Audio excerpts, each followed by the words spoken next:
I'm Luke Powery, the Dean of Duke University Chapel. Welcome to this Duke Chapel Reads conversation on Jesus and the Disinherited. Duke Chapel Reads is our program that aims to curate spaces for reflection and conversation based on a common book reading each semester. It's one way that we are bridging faith and learning, and we just rebooted this initiative this semester. And this semester, I selected a book, Howard Thurman's Jesus and the Disinherited, because it's a book that I've returned to for wisdom and solace during our turbulent times of a health pandemic, cries for racial justice, and political upheaval. It's a book, to use the words of Thurman himself, through which I put myself at the disposal of the Spirit. Dr. Martin Luther King Jr. was reported to have carried this book with him on his travels. It's a book that calls for justice and resistance to oppression, while also maintaining that the love ethic shown by Jesus is the way for the disinherited of this world to claim their God-given dignity. Thurman often talks about the reverence for personality.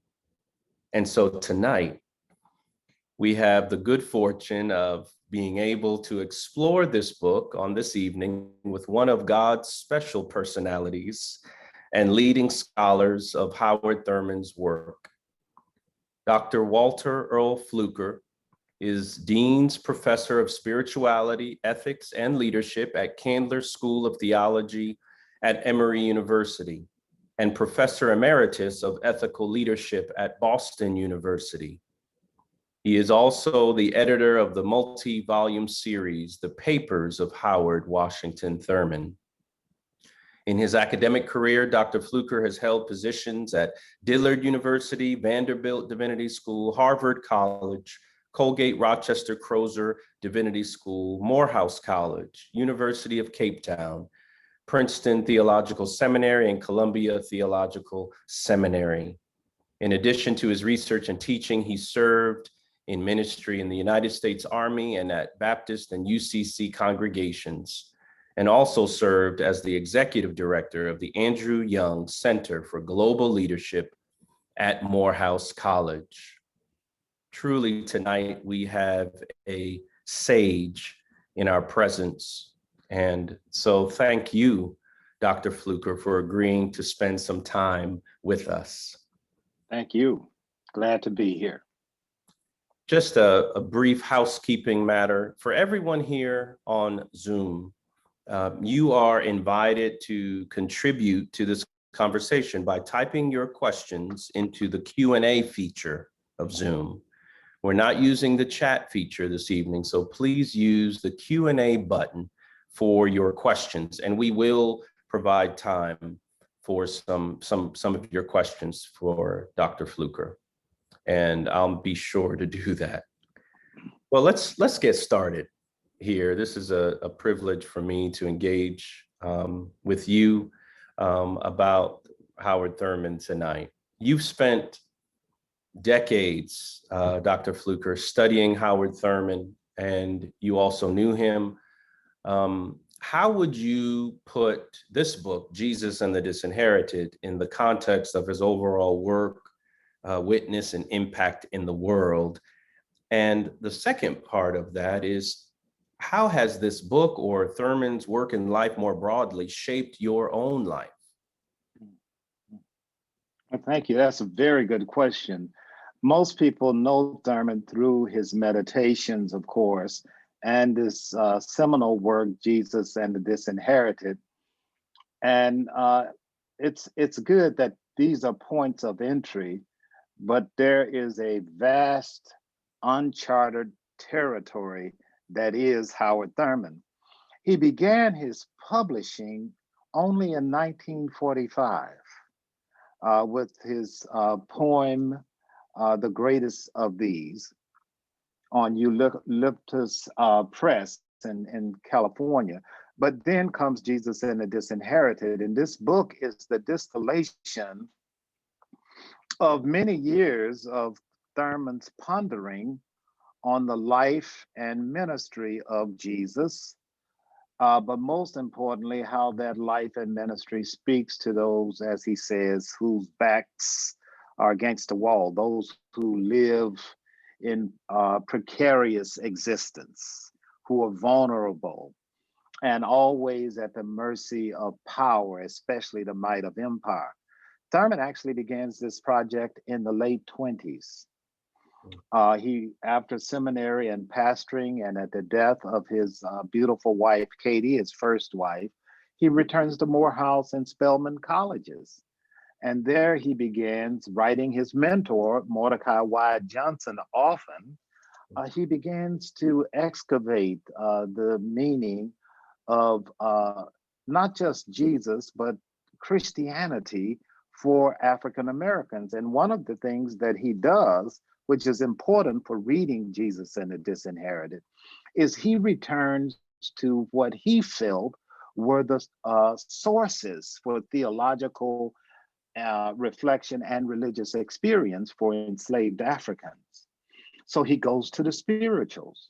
There's the Bible, you know, scriptures, there's reason and tradition and all of the things that we learn. But Thurman casts his lot with experience and a very sophisticated understanding of experience. So with these spirituals, he begins to get a good sense not only of what he had learned early from his grandmother and mother about Jesus and the church and in school, but he learned something about ways in which they saw Jesus. And I would encourage any of your audience tonight to look at Deep River, and the Negro spiritual speaks of life and death as a signature work of Thurman's that leads into a lecture that he gives in the mid-30s at Boston University called Good News for the Disinherited. And by the late 30s, Dean Powery, Thurman is really trying to put this manuscript together. He offers a series of 6, maybe 7 lectures in 1939 in Canada, and he wants to publish them under the title, first, The Significance of Jesus, and later, The Hounds of Hell. And they were not released. The publishers did not accept them for a whole lot of reasons, not the least being that he was an African American,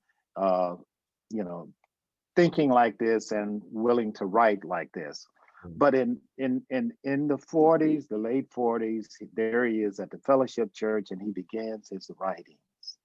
So there's the greatest of these, and Jesus and the Disinherited comes right on the heels.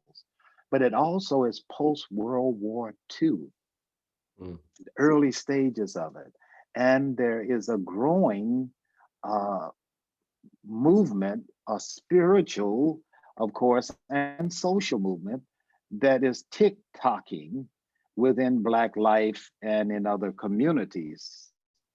And Thurman seems to catch the pulse of this in Jesus and the Disinherited. I'll stop talking for a minute so you can ask me another question, but it's important, I think, for the listeners to know that the historical context of post-World War II is important for Thurman, important for the Fellowship Church where he was, soldiers returning home, and they cannot claim their rights to citizenship, which for me is the interpretive key for Jesus and the Disinherited. One's inherent right and dignity to share democratic space in an America which, of course, they were part of building. So that's kind of a prelude to my thinking on the book, which is so rich. It is. But it's distilled. And I always ask my students, remember, he didn't write this one night and right before the exams. It took some time to get there. Yeah, thank you. So we, obviously that historical backdrop It was very helpful and insightful. And that was a different time compared to Yes, 2021. yes. And here we are engaging this book during the Duke Chapel Reads this spring semester.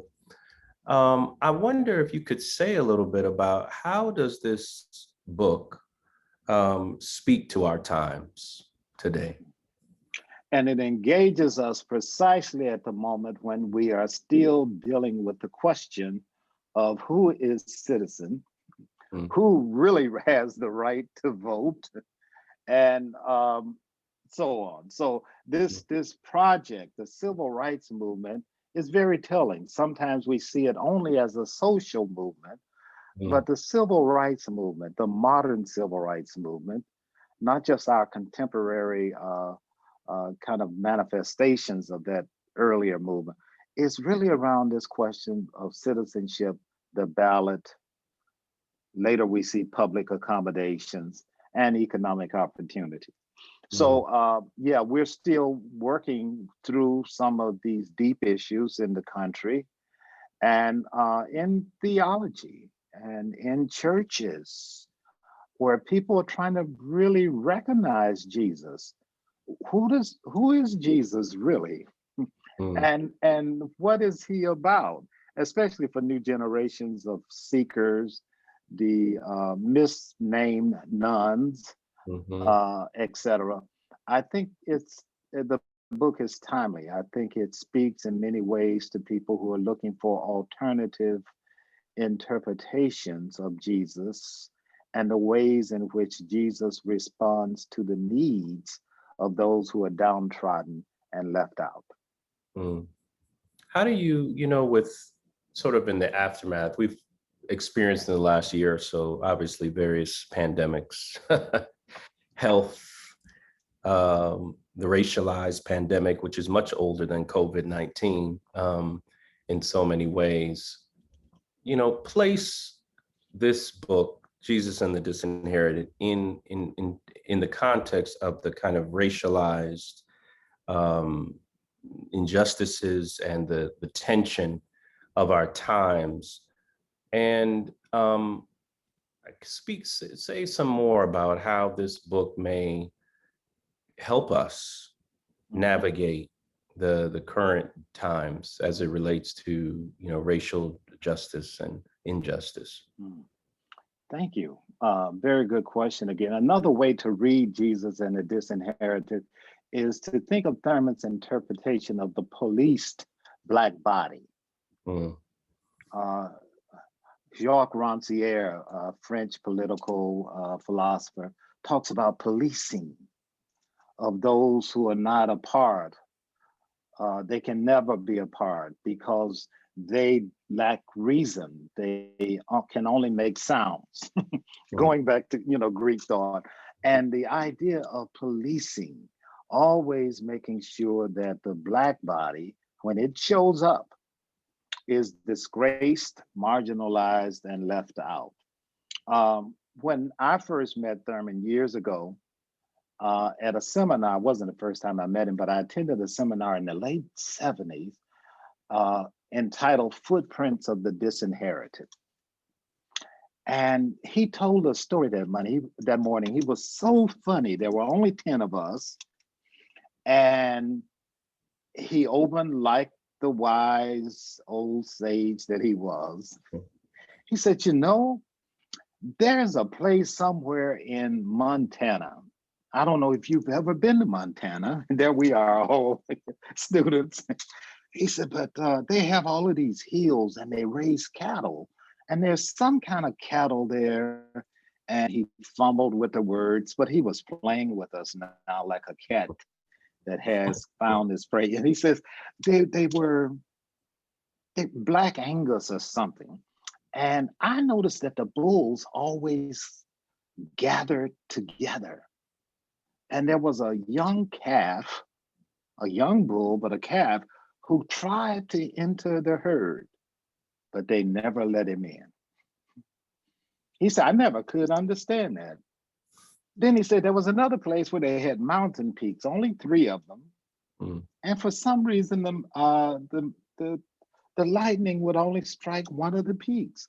And there we were, just puzzled. And of course, Thurman was trying to help us understand the disposition of the marginalized and how it's often that God takes the marginalized to do God's work. It's no accident, and Thurman loved this scripture, the stones that the builders rejected have become the head of the corner, and it's Mm, marvelous in God's eyes, so, and our eyes. mm, Part of the work, again, and its applicability, I think, is to begin to think about the very important places where those who have not been allowed to share in the promises for Thurman of democracy, to share democratic space with mm, others, with all rights and privileges pertaining thereto. And there are a host of bodies that collect there. I think one of the ways to read it is, how do we create democratic space? mm, And Jesus becomes, for Thurman, the exemplar of how this gets done. This gets done, he says, by first overcoming fear. Fear is something that is internalized. We have the language of trauma, but it's a wound that bleeds. And we are often so afraid on all sides of the equation that it's very difficult to get to see the other and to be with the other and share space. mm, And we must overcome, he says, deception. That is, lying to one another. And he places, I think, and sometimes my students think, maybe an inordinate burden on the oppressed to always tell the truth to the oppressor.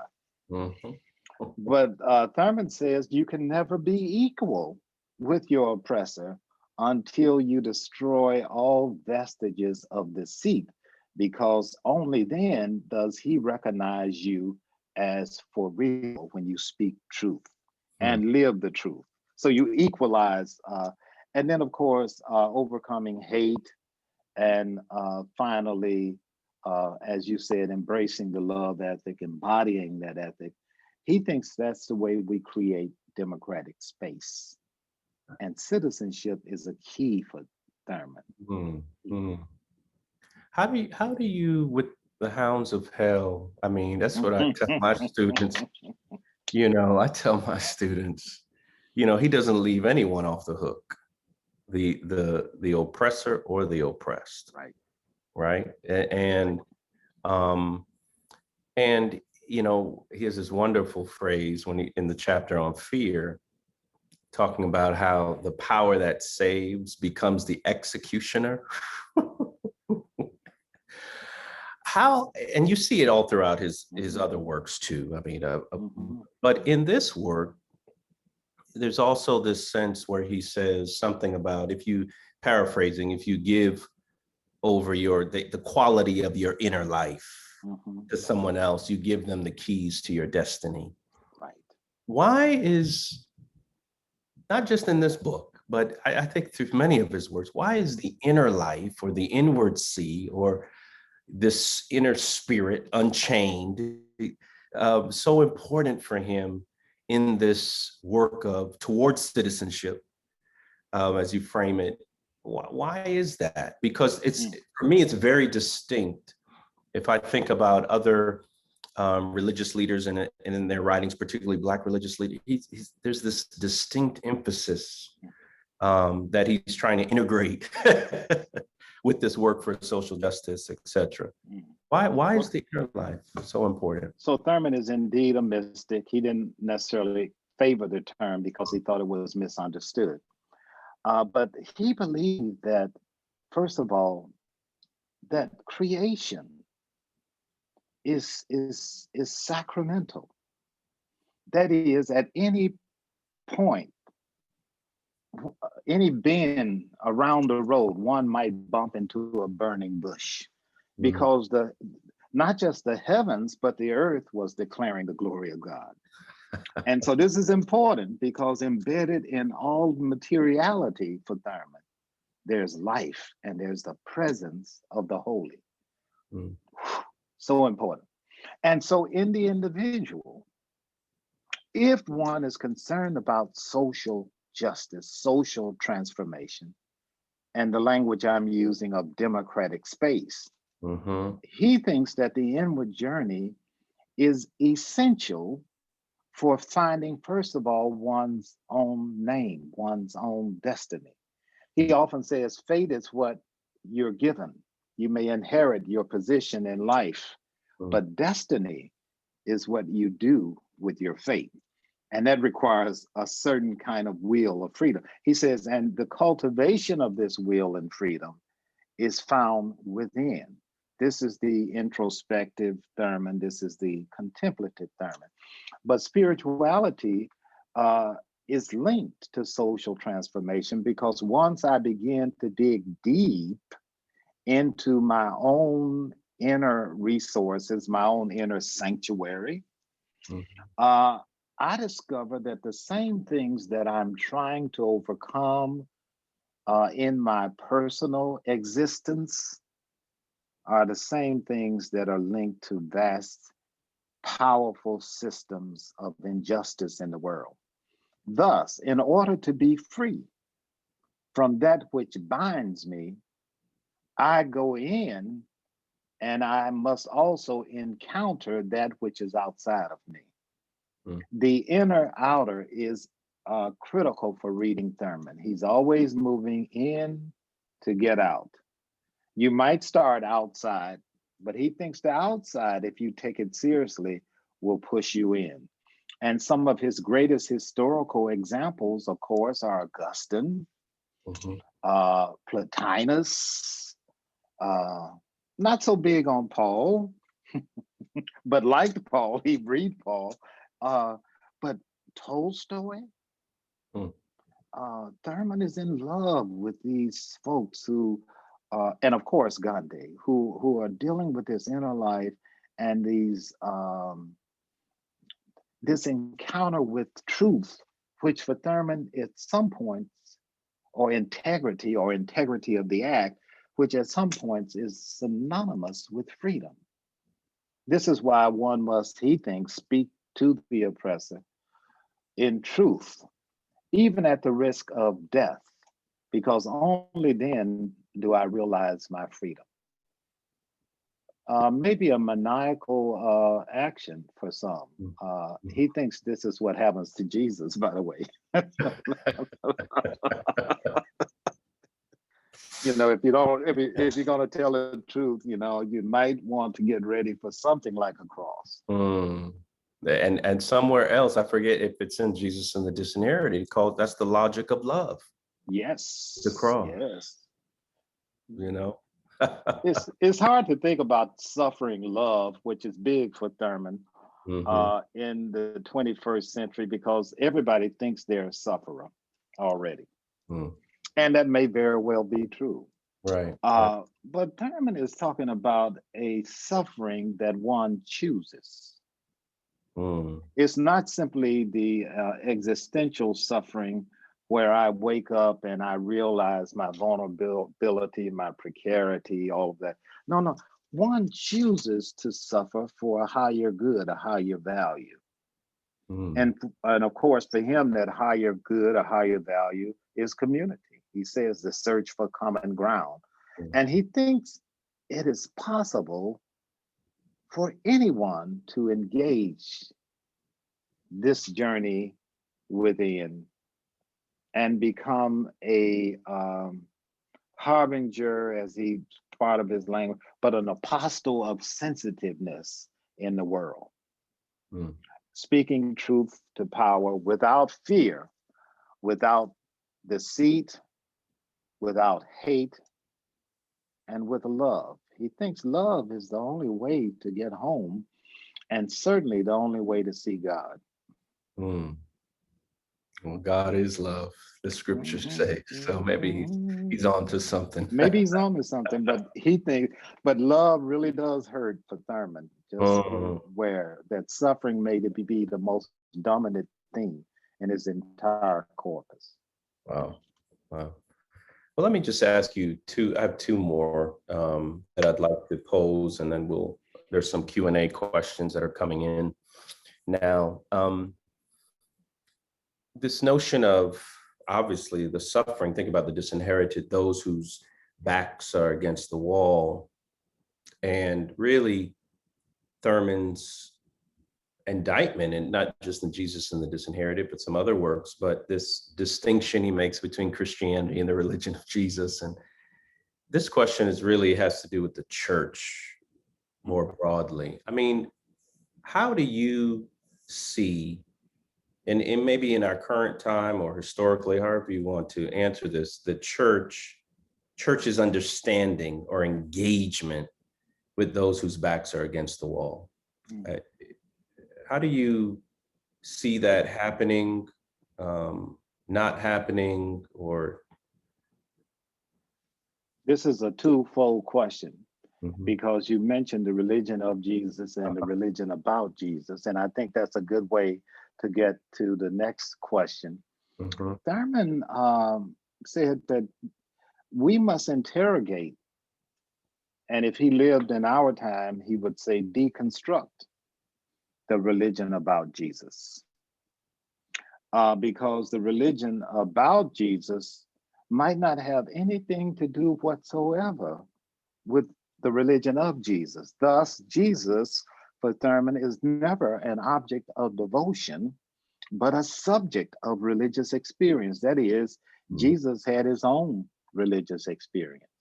At baptism, he goes into the wilderness, he doubts, and he comes out loving and powerful. That's kind of the story. So Jesus is a subject. Um, Speaking of churches, and I read the David Brooks opinion, the New York Times opinion, and I don't know the New Testament professor at Wheaton College, but it was a wonderful read. And I wondered why David Brooks kept on very carefully defending something. Thurman was saying, we don't need to defend this. We need to call it out. So what does that mean in our time? One, it means what Ed Riddick said, former part of Operation Push with Jesse Jackson. This goes way back. But he says, you know, the white Jesus Christ is dead. He died somewhere between Hiroshima and Nagasaki and on the road to Selma, Alabama. And he will never be resurrected again as the Christ. That's hard stuff. Oh, yeah. But that's where Thurman is. Don't allow his gentle prose and his generous poetic tone deceive you. He was calling that out. He thought this white Jesus Christ was toxic, that it was socially and culturally constructed not only to give power, but to perpetuate power for certain people. And what the enslaved African did, Thurman says, was to take the religion about Jesus, a religion that had, or the religion of Jesus, a religion that had been bastardized, his language, and disgraced, and turn it into a redemptive account. And that's part of the work, I think, of the church. We've done Black theology, we've done womanist theology. We're doing, we are still doing a lot of queer theology. Asian American Pacific Islanders have now really stood out in front of the movement, but there have been Korean theologies. There are just so many theologies on the table. The big issue is, it's kind of like Pilate's question. At least for me, as I read there, Pilate, says, well, what then shall we do with Jesus, who is called the Christ? And the maddening mob said, let him be crucified. There's some dangerous moments for the church, I think, that are coming.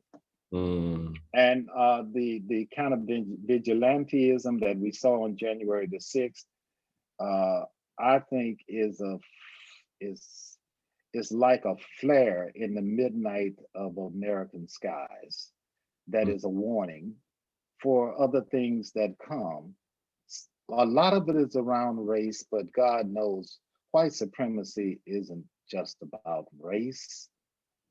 It has so much to do with heteronormativity, has so much to do with the marginalization of people who have been formerly colonized. I Mm. mean, there's so much going on. And I think pastors, I wrote a little book, Luke, I don't know if you read it, in 2016, entitled The Ground Has Shifted. Mm. And I'm basically asking that churches congregate, conjure, and conspire around some of these big challenges that we have. Mm. And at the heart of the argument is something that I've been living with Thurman for quite some time. So that's where I come out with this and asking the church to pay attention to the youth, whether they are in the church or outside of the church, Mm. and follow their lead because they're the ones marching around the walls of American Jerichos. Mm. And they're the ones who are putting bodies on the line. Right.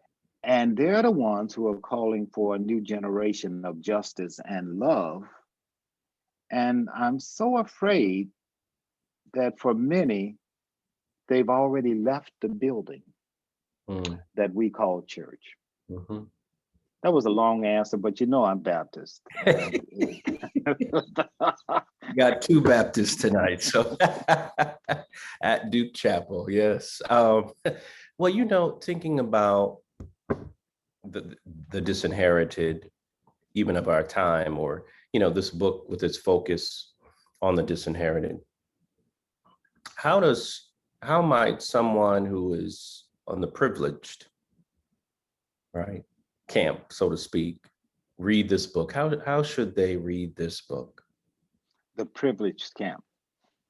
Mhm. If one can come to a place where one sees oneself as privileged, first and foremost, Mm. and understand what they mean by privileged, Yeah.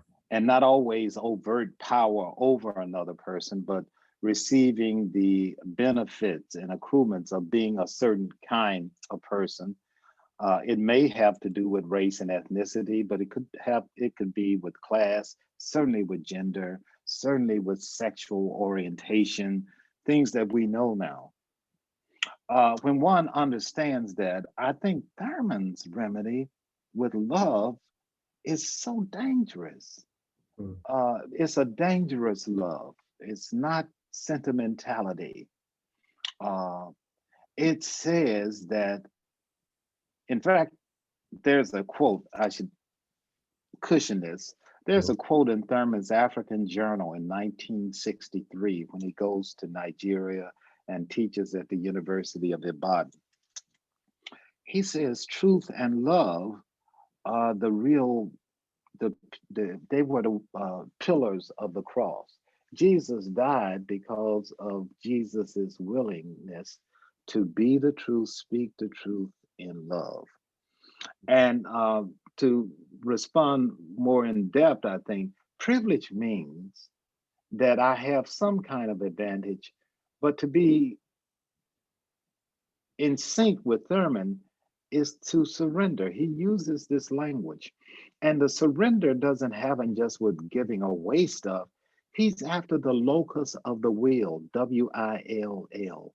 He thinks the locus of the will has to be first recognized as this center for the need of power.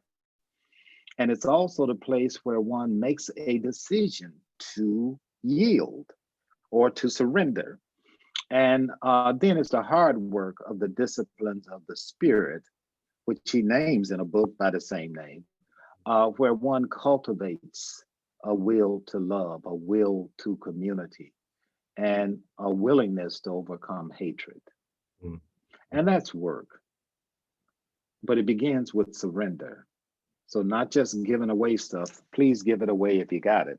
Mhm. But he's finally asking, uh, how do we give away this? That's an old Buddhist coin. The young man, like in the story, comes to the Buddha, of course, and he says, I've done everything. I've given everything away. That's what you told me to do. And the Buddha says, now you must give this away. And that's what Thurman is after. It's not annihilation, but a renunciation of all things. And he kind of lived that himself. Hmm. Wow. Well, thank you. Everybody took care of Thurman. He didn't have to really worry about it. But it was like he wasn't earning any money. He was just doing the work. Right. Wow. Thank you. Well, we could be here talking all night, and I'm enjoying this. There are several questions that have come from the audience tonight, and I'm going to walk through these questions. They're varied from what I can tell, and I have the gift of raising the question. And so there's one. The first one has to do, you talked about young people. You mentioned the nuns earlier. You mentioned young people even later on in your comments. And this one is, please say more about why you say the nuns are misnamed. What do you think the nuns hold as central to beliefs, if that is the word to use? Wow. Thanks for asking that question. I think that it's a misplaced representation of people who are not empty, who are not vacuous, who are not attached to some beliefs that are their own. I think there's some very profoundly spiritual conversations going on among people who are considered nuns. Mm-hmm. They do not have a denominational or church affiliation. They may not even attend church. But when you look at the stats around from Pew Research Center and other places, they have prayer lives. They're spiritual. They identify as spiritual. So I'm saying that may be a misrepresentation. I also think that they may be part of what this thing Thurman was after when he says that the stones that the builders rejected have become head of the corner. They may be in candidacy in many ways. And I'm speaking very generally, Sure. and I don't want to be misunderstood. But when I see folks embodying precisely what we are calling love and the struggle for justice and peace in our world, and not just in America, but around the globe, for environmental justice, or when I see the protest in Hong Kong, Myanmar was going, oh my God, was, so I'm just saying that there might very well be a candidacy to become those transformative agents that Thurman was begging for in the last years of his life. Yeah, thank you for that. This next question is about the chapter on Jesus in the book. Thurman alludes to worlds that separate Jesus and Paul. That is Jesus, the poor Jew, and Paul, the Roman citizen. Has Thurman expanded on this separation in his other works? Boy, someone gave them this question. I don't know, Kathleen, but did someone set this up? The problem with Jesus and Paul for Thurman is citizenship, first and foremost. Paul was a Roman citizen. If he got kicked in the ditch, he could appeal to Caesar. This was a problem. And again, this sets the tone and the interpretive key for Jesus and the Disinherited, at least for me. It's also the case that Thurman in other places uses this language of the little person, or the little man, he calls him. And in many of his sermons on the Old Testament prophets, for instance, Hosea, Amos, And by the way, we're publishing, that's why I was saying you set this up. We're publishing with Orvis Press, Peter Eisenstadt and I as co-editors this time, out of the Thurman Papers Project. Uh, our second volume is entitled The Way of the Mystics with Thurman. Oh. And so these sermons are there. And we've done it in the moral struggle as well. The little person, the ones who are powerless, who are at the mercy of empire. Thurman says that's where you'll find God. And that's where you'll find God's greatest working. So there is in this first volume on moral struggle and the prophets, you might want to look at that. It's published by Orvis Press. Thurman renders a sermon, which I think is his most complete thinking around Paul. He really admires Paul, but he thinks Paul is involved in a moral struggle. How does he make this work?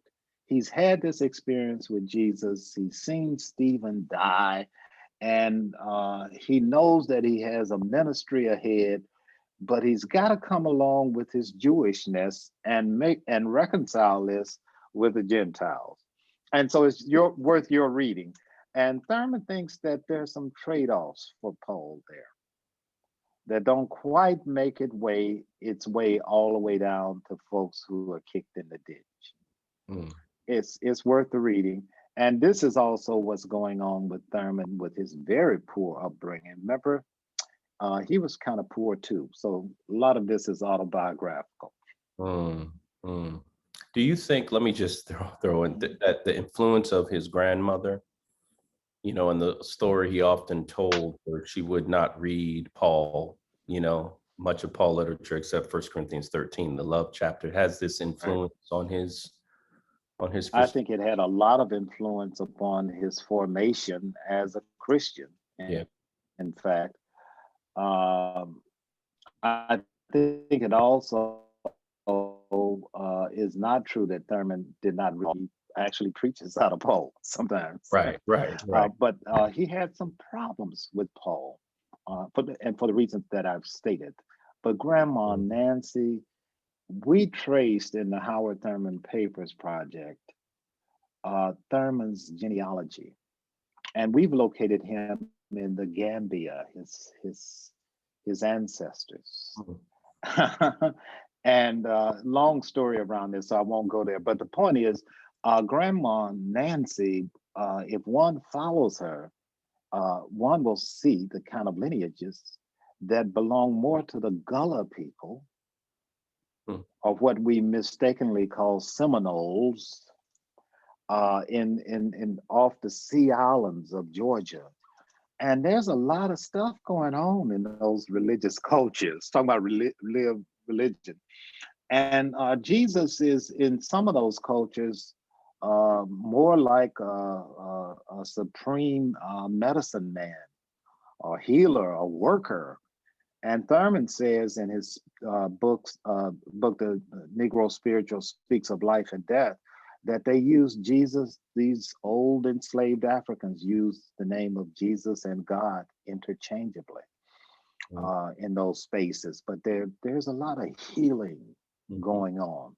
And what we now call Pentecostalism and stuff, I think some of these enslaved Africans kind of had that down when they arrived. I think so. And so Grandma Nancy, my point is, comes out of this culture. And her grandson, Howard Thurman, we say mystic, he would hate clairvoyant, he'd hate psychic, but he could read things. And I think that's also an inheritance from his grandmother and his grandma's religion. Okay, great. This next question asks if, did Mr. Thurman discuss how we can impact, influence, or change the racism and segregation of Christian churches?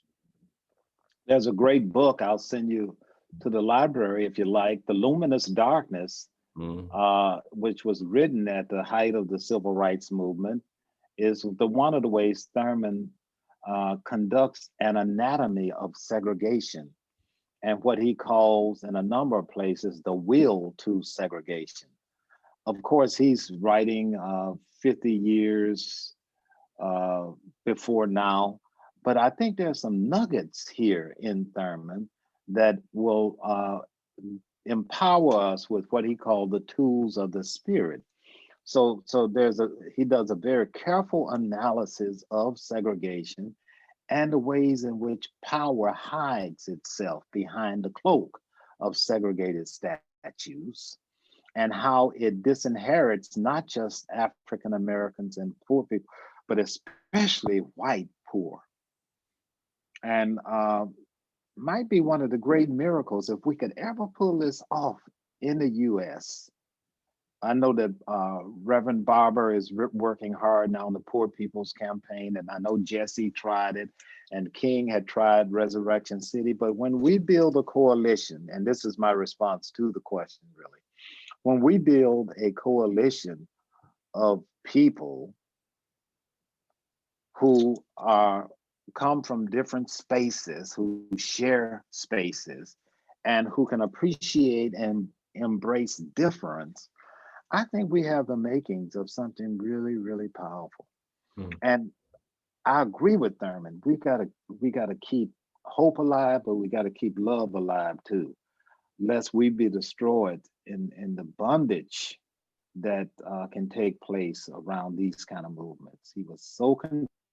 In the early 70s, he's working with Vincent Harding, Derek Bell, for those who know his name, Laurent Bennett, and he's trying to make this same case for them as Black consciousness rises. He said, I understand the logic of it, but I do want you to know that you got to keep love at the source of this. Mm-hmm. Yeah, thank you. This next question says, is there a degree to suffering, or is it like sin with no degree? Wow, that's a profound question. Mm-hmm. It's according to where you're standing in the suffering. So if suffering is an abstract conversation on the blackboard, I'd probably say, there's no differences. It has an ontological status. We all suffer, right? We all suffer from precarity, Judith Butler. But to suffer, one only suffers, I think, and I think this is a note from Thurman, because of consciousness. I'm not only in pain, but I'm conscious of my pain. Being a sentient being, I'm conscious of this pain and I suffer. And he relates suffering to frustration, and in some places it's synonymous with evil. I don't know whether he thinks it's a result of evil, but suffering. But he also thinks that suffering may become the veritable angelos, he calls it, messenger that takes us to the presence of God, where we cry out in protest over our suffering. And he says, God may or may not respond to it. But the point is, in your protest, you've encountered the holy because you call upon God. And I didn't explain that well, but it may be for Thurman the very, very redemptive vehicle that brings one in the presence of the holy. Suffering. But he underscores may. That's right. Yeah, that's good. That reminds me of Hughes Oliphant Old, in one of his works on doxology, calls it epicletic doxology, just the calling upon God. My God, why have you forsaken me? Right. And Luther and others say, but he said, my God. There's still relationality. Exactly. Yeah. Exactly. This question is linked to having the backs against the wall. Do you have to wait for that moment, I guess, being against the wall, in order to speak truth? Is that a cop-out? Should I be speaking out when I have a lot to lose? Is that more valid? If we were in a classroom, I would say, you know the law. You know how it reads. I think, yes, you need to go forward. And I think you need, If you're a Christian, everybody is not a Christian, and I'm not trying to make everybody a Christian, but if you are a Christian, I think there's something about picking up your cross and following. Mm. And that may be in a place where you see yourself as privileged, and it may be in a ditch where you say, boy, what does a cross mean for me when every day I'm suffering? Well, the cross, again, is a conscious decision. It is not just my existence. It's a choice that I take on in order to bring about a higher good, a higher value. That's right. Thank you. This question is about bridled anger. Do you believe that bridled anger would be viewed by Thurman as a demonstration of love? If so, then how would that look displayed by those whose backs are against the wall? If not, why?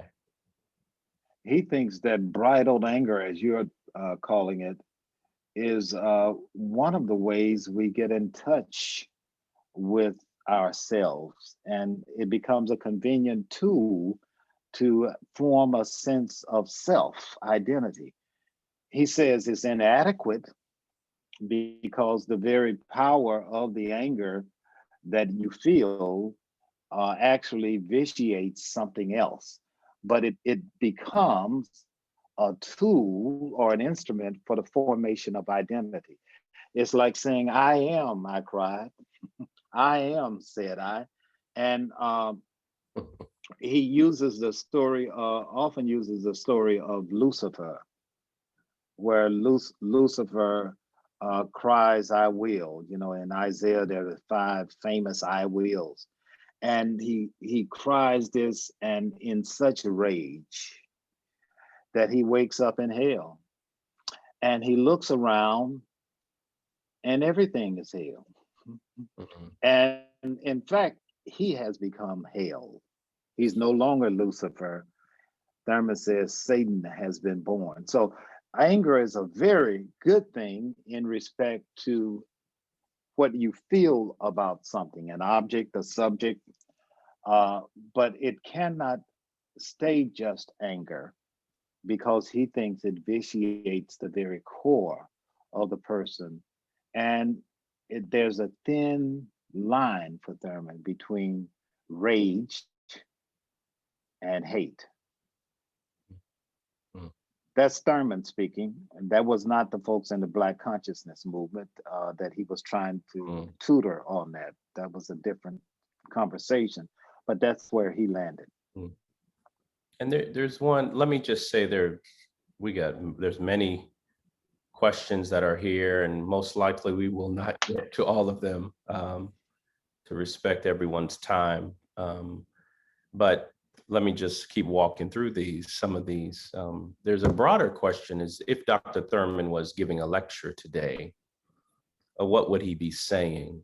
What examples would he use to make his points? Wow. Yeah.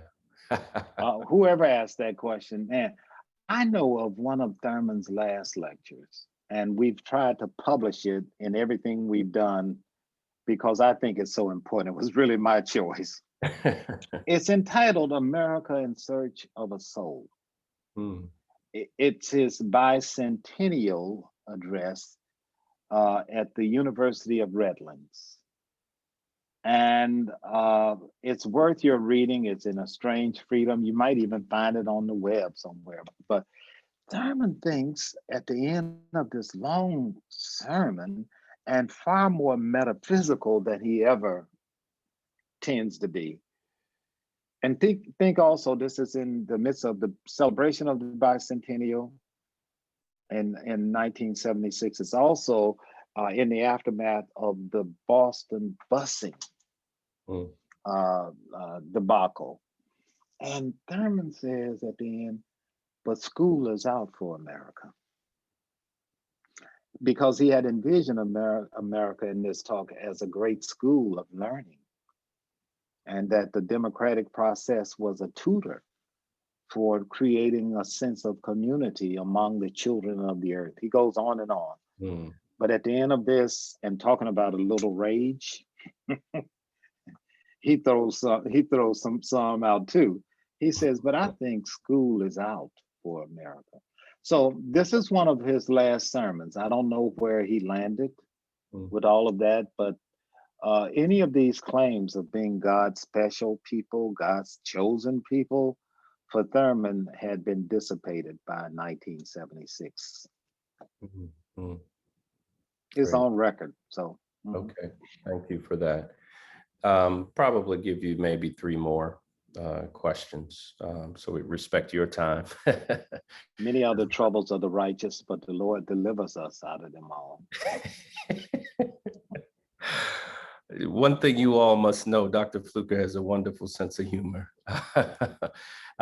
Here's a question really about a comment you made earlier about Jesus as subject, not as object for Thurman. Does Thurman believe that Christians, perhaps especially Christians who are numbered among the disinherited, who emphasize Jesus as a religious object of devotion, are doomed to an inferior spiritual interiority? Is Jesus as object always and necessarily an obstacle for the liberation of the disinherited for Thurman? Here's another reading assignment that goes with this. You Mm, need to read his lectures on mysticism and social action that were given at Eden Seminary in 1937. And the answer is no. Thurman is open to people viewing Jesus as object if one understands the relationship between this object as a sign pointing to something and as a symbol, which brings us in closer to, well, like a window peering out on what we're looking for. He thinks Jesus as object can perform that. mm, The danger, he thinks, of thinking of Jesus as simply an object of devotion is that you miss the point. And that is that Jesus was also, and most importantly for him, a subject. Thurman did not have a high Christology because he thought that just like Jesus, we were called to greater frontiers. We are called to greater frontiers, and that we too are called to carry crosses. mm, So that's a longer, and also his lectures on the significance of Jesus I mentioned earlier in 1930. Be great places to read. But he's not unsophisticated. He's really careful because he thinks that, of course, Christians are going to have their devotion to Jesus. He just hopes that they discover a living Jesus and not some dead relic on a wall, et cetera, et cetera. mm, mm. Well, let me, Probably didn't say that well, but yeah, I said it. okay. There are two questions that I want to give to you, and I'll just say both of them, and let you have a final word. So we'll close tonight. One has to do with leadership.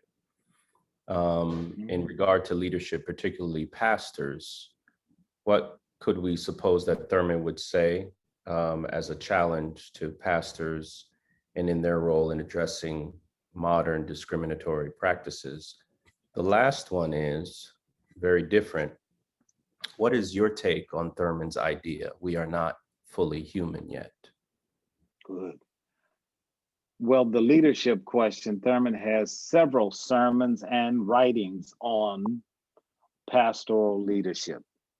Mm, And one warning he has is early on the task of the Negro ministry, when he's very young, he's writing this. He says that, boy, we must not cast our lots with materialism.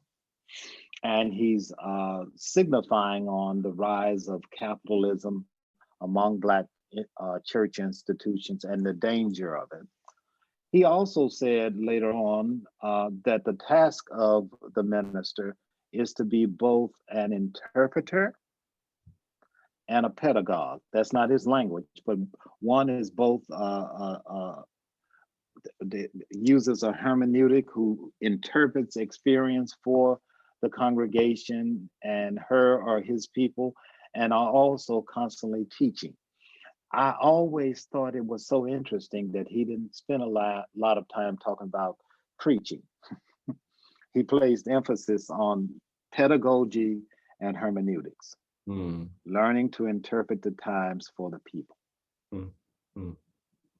Now, what was the last question on human? Yes, though we are Oh, not quite human yet, which yeah, is what that you comes said. from the eulogy on King. Exactly. And there's a divine human relationship for Mm, Thurman that is really worth investigation, because what does it mean to be human? For Thurman, to be human is to exist first and foremost as an embodied creature. And this isn't to the point he's making with King, but I'm going to get there. But don't miss it. He really thinks human beings have bodies. He's not terribly concerned about just the spirit without a body. mm, But this is the way it works. To become fully human or to flourish in humanity, one must allow one's consciousness to be open to the feeling or the Godhead, to use that old mystical language of mm, Eckhart, but the godness or the godiness to come fully to itself. One cannot experience one's capacity for flourishing, for Thurman, until one is full of the Spirit. Now, in different perspectives, that means different things. For Thurman, God is trying to get into the human spirit. mm, In fact, there are sometimes he comes, he does say this, not perilously close, that God cannot find a home unless there's a human heart where mm, God can fulfill God's self. mm, God is looking for a home. mm. That's a good closing comment. But That's God, where- and God is looking for a home because mm, God lost something in the back door of creation. He said in one place, God lost something, and God is searching for it in the earth, in nature, people, and things, but mm, certainly in the human heart. mm. Thank you so much, Dr. Thank you. Fluker, for um, leading us to the home of Howard Thurman in many Mm. ways, and his thought life and his thinking and his wisdom. Thank you for guiding us this evening and around Jesus and the Disinherited. Mhm. And thank you all for joining us, all of you who joined online and had some thought-provoking questions. We weren't able to get to all of them, but thank you for your virtual presence and investing your time on this evening. And I hope that you continue to put yourself at the disposal of the Spirit. I want to highlight an event that's coming up online on April 10th. Martin Doublemeyer, who of Journey Films, who put out the documentary Backs Against the Wall about the life of Howard Thurman, will be leading a seminar with other Thurman thinkers, scholars such as Dr. Fluker on April 10th, marking the 40th anniversary of Howard Thurman's death. So you can probably just Google that and that will pop up. I also want to invite you to continue to participate in the life of Duke Chapel by visiting our website, engaging with us online. This Sunday, we continue in Eastertide, and there'll be an online Sunday morning worship service. Also, a special online spring concert, musical concert called Faith and Hope and Love Abide, Meditations on Resurrection. That will include virtual performances by the Duke Chapel Choir, the Vespers Ensemble, Evensong Singers, the Amalcam Brass, and the Bach Ensemble, as well as poetry readings, including one of Thurman's poems. And Wow. so also I would like to just highlight, as many of you know, we have the last few years started a Jazz Vespers service in combination with the jazz program at Duke. So next Thursday, we'll have an online Jazz Vespers service with the music by Vice Provost for the Arts and Jazz Professor John Brown and his little big band. There'll be prayers and readings from our ministers. So get connected with us, even with our future Duke Chapel reads in the fall. So thank you all for being here. Thank you, Dr. Fluker, again for your time and insights, and wish you all Godspeed and God's richest blessings on this night. Sleep well, and may peace be with you. Thank you. Thank you. Stay in the light.